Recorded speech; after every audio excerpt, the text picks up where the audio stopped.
दोस्तों, आज मैं आपको एक ऐसी खबर सुनाने जा रहा हूं जो सुनकर आपकी रूह कांप जाएगी, लेकिन गर्व से सीना चौड़ा भी हो जाएगा। भारत की एक स्टार्टअप कंपनी ने ऐसा कुछ करने का बीड़ा उठाया है जो आज तक दुनिया की सबसे बड़ी सैन्य शक्ति अमेरिका भी नहीं कर पाई है। जी हां, आपने बिल्कुल सही सुना। क्या आप जानते हैं कि अंतरिक्ष में दुश्मन देशों की जासूसी सैटेलाइट्स हमारी हर हरकत पर नजर रखती है। वे हमारे सैन्य ठिकानों की तस्वीरें लेती हैं, हमारी सेना की मूवमेंट्स को ट्रैक करती हैं और रियल टाइम में दुश्मन देशों को सारी जानकारी भेज देती हैं। लेकिन अब इसका तोड़ आ गया है।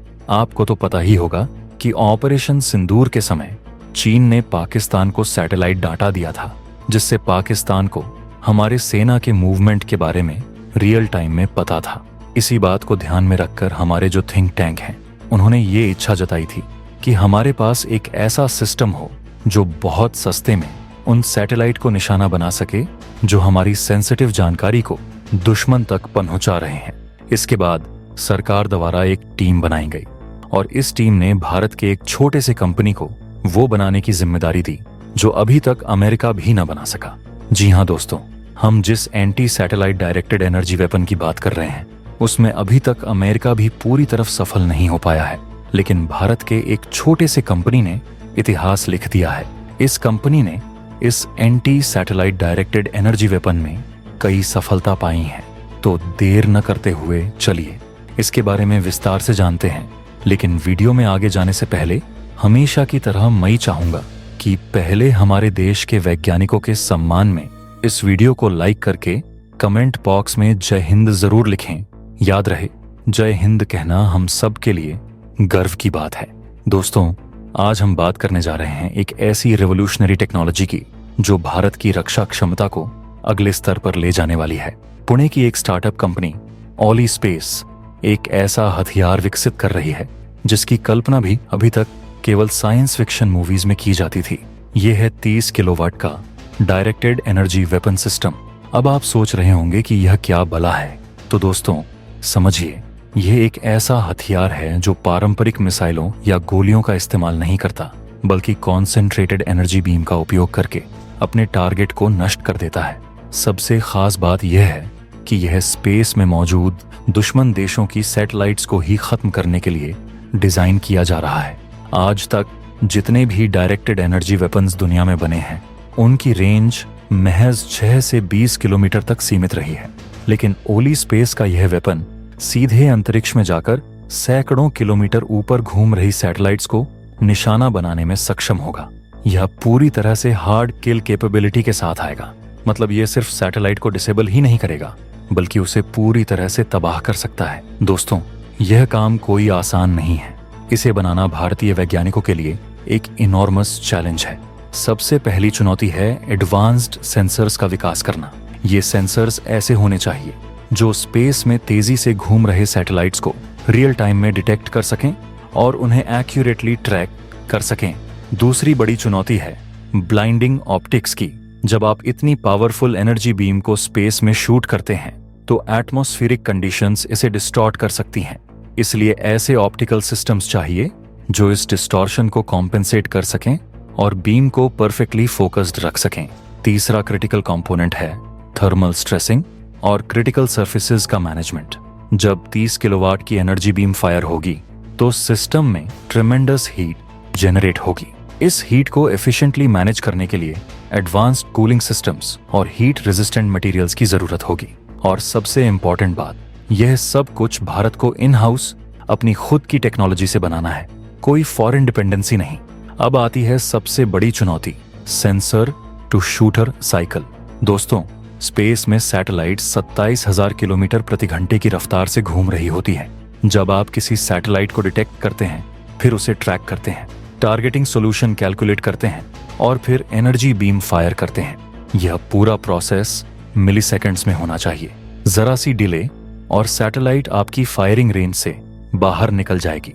इसलिए इस वेपन सिस्टम में आर्टिफिशियल इंटेलिजेंस और मशीन लर्निंग का एक्सटेंसिव यूज होगा जो रियल टाइम में कैलकुलेशंस कर सके और इंस्टेंट डिसीजंस ले सके। जब आप ग्राउंड से स्पेस में एनर्जी बीम भेजते हैं तो वह पृथ्वी के एटमॉस्फेयर से होकर गुजरती है। एटमॉस्फेयर में मौजूद डस्ट पार्टिकल्स, वाटर वेपर और एयर टर्बुलेंस बीम को स्कैटर कर सकते हैं, जिससे उसकी पावर कम हो जाती है। इसे एटमॉस्फेरिक डिस्टॉर्शन कहते हैं। इस प्रॉब्लम को सॉल्व करने के लिए एडेप्टिव ऑप्टिक्स की जरूरत होगी, जो रियल टाइम में एटमॉस्फेरिक कंडीशंस को सेंस करे और बीम को अकॉर्डिंगली एडजस्ट करे। साथ ही प्रिसाइज ट्रैकिंग भी क्रिटिकल है। जरा सी इनएक्यूरेसी और आपकी 30 किलोवाट की बीम व्यर्थ चली जाएगी। फिर आता है पावर आउटपुट मैनेजमेंट का क्वेश्चन। कब बीम की इंटेंसिटी को इंक्रीज करना है, कब डिक्रीज करना है, यह सिचुएशन पर निर्भर करता है। छोटी रिकॉनेसेंस सैटेलाइट को डिसेबल करने के लिए कम पावर चाहिए, लेकिन हेविली आर्मर्ड मिलिट्री सैटेलाइट को डिस्ट्रॉय करने के लिए मैक्सिमम पावर आउटपुट की जरूरत होगी। अब बात करते हैं कि इस फ्यूचरिस्टिक वेपन से भारतीय सशस्त्र बलों को क्या क्या फायदे होंगे। दोस्तों, ये फायदे सिर्फ टेक्निकल नहीं हैं, बल्कि ये हमारी पूरी नेशनल सिक्योरिटी स्ट्रेटजी को बदल देने वाले हैं। सबसे पहली और सबसे बड़ी बात है real time counter intelligence capability. आज की मॉडर्न वॉरफेयर में सैटेलाइट सबसे बड़ा इंटेलिजेंस गैदरिंग टूल है। चीन और पाकिस्तान लगातार अपनी स्पाई सैटेलाइट से हमारी सीमाओं पर नजर रखते हैं। ऑपरेशन सिंदूर के दौरान चीन ने अपनी सैटेलाइट्स के जरिए पाकिस्तान को रियल टाइम इंफॉर्मेशन दी थी कि भारत के S-400 मिसाइल सिस्टम्स कहां डिप्लॉयड हैं। इस वेपन के आने के बाद अगर दुश्मन देश ऐसी हरकत करें तो हम सबसे पहले उनकी स्पाई सैटेलाइट्स को ही शूट डाउन कर देंगे। दुश्मन की आंख फोड़ देंगे तो वो अंधा लड़ेगा। इसके अलावा यह वेपन हमारे लिए बेहद कॉस्ट इफेक्टिव सोल्यूशन भी साबित होगा। देखिए, ट्रेडिशनल एंटी सैटेलाइट मिसाइल्स जैसे कि हमारे मिशन शक्ति में यूज की गई, वे बहुत महंगे हैं। एक मिसाइल लॉन्च करने में करोड़ों रुपए खर्च होते हैं, लेकिन डायरेक्टेड एनर्जी वेपन को एक बार बना लो, फिर उसे ऑपरेट करने की कॉस्ट मिनिमल है, सिर्फ इलेक्ट्रिसिटी का खर्च। आप मल्टीपल सैटेलाइट्स को बिना ज्यादा खर्च के न्यूट्रलाइज कर सकते हैं। एक और बहुत इंपॉर्टेंट एडवांटेज है जो शायद आपको पता ना हो। जब आप किनेटिक किल व्हीकल यानी मिसाइल से सैटेलाइट को डिस्ट्रॉय करते हैं तो वह थाउजेंड्स ऑफ डेब्री पीसेस में बिखर जाता है। ये डेब्री फ्रैगमेंट्स स्पेस में घूमते रहते हैं और हमारी अपनी सैटेलाइट्स के लिए खतरा बन जाते हैं।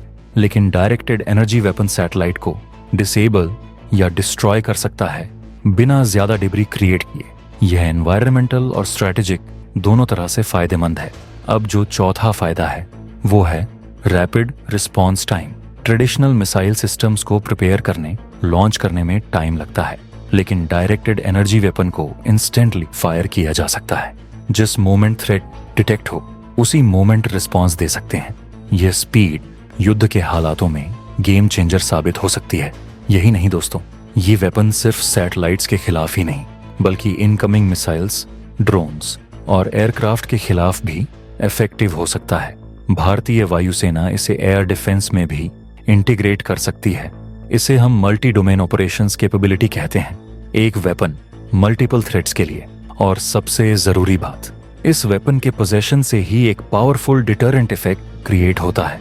दुश्मन देश 2 बार सोचेंगे अपनी सैटेलाइट्स का इस्तेमाल करके हमारी जासूसी करने से पहले, क्योंकि उन्हें पता होगा कि भारत के पास उनकी स्पेस एसेट्स को न्यूट्रलाइज करने की क्षमता है। अब अगर हम स्ट्रेटेजिक इंपॉर्टेंस की बात करें तो दोस्तों, आज की जियोपॉलिटिकल सिनारियो में स्पेस डोमिनेंस उतना ही इंपॉर्टेंट है जितना कि लैंड, एयर या सी डोमिनेंस। चीन ने पिछले 1 दशक में अपनी स्पेस कैपेबिलिटीज में भारी निवेश किया है।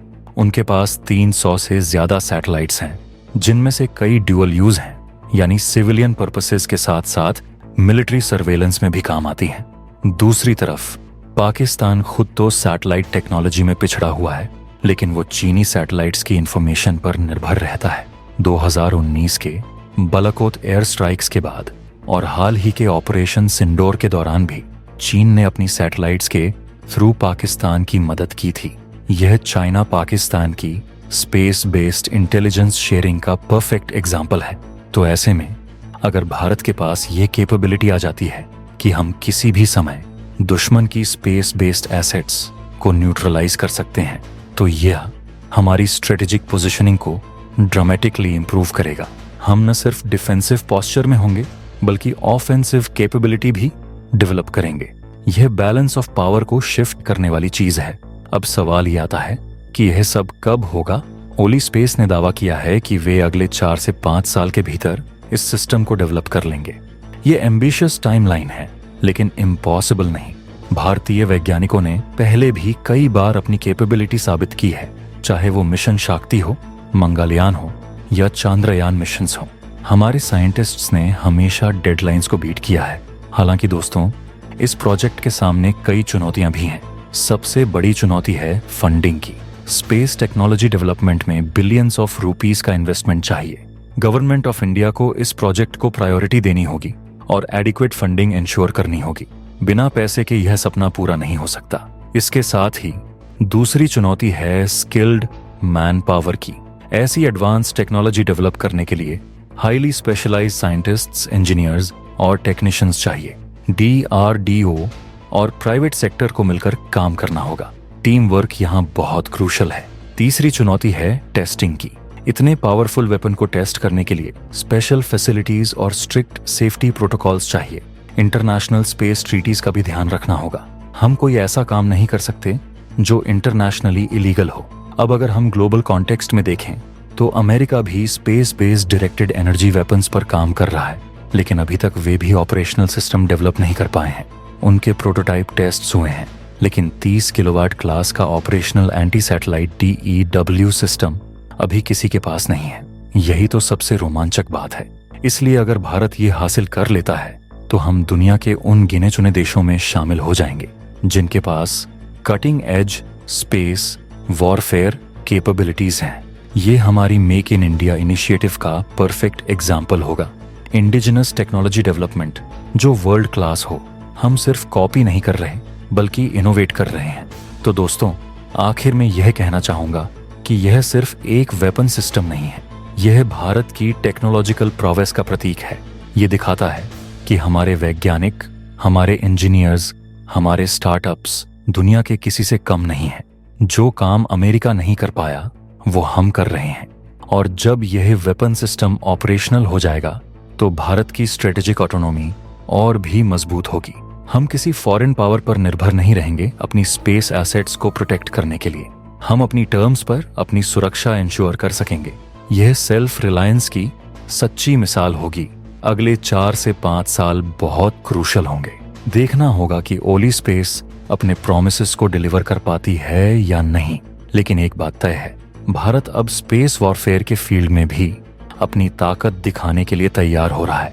हम सिर्फ स्पेक्टेटर नहीं रहेंगे, बल्कि प्लेयर बनेंगे। और जिस दिन यह सिस्टम पूरी तरह से ऑपरेशनल हो जाएगा, उस दिन दुश्मन देश 2 बार सोचेंगे अपनी सैटेलाइट्स को हमारे खिलाफ इस्तेमाल करने से पहले, क्योंकि अब भारत के पास वो ताकत होगी जो आज तक अमेरिका के पास भी नहीं है। यह सिर्फ टेक्नोलॉजी नहीं, यह हमारा गौरव है, हमारी शक्ति है। तो दोस्तों, अगर आप भी चाहते हैं कि भारतीय वैज्ञानिक इस सिस्टम को जल्द से जल्द बनाएं, तो हमारे वैज्ञानिकों को सपोर्ट करें। कमेंट में ज्यादा से ज्यादा आवाज उठाएं ताकि सरकार वैज्ञानिकों को ज्यादा से ज्यादा रिसर्च के लिए फंड दें।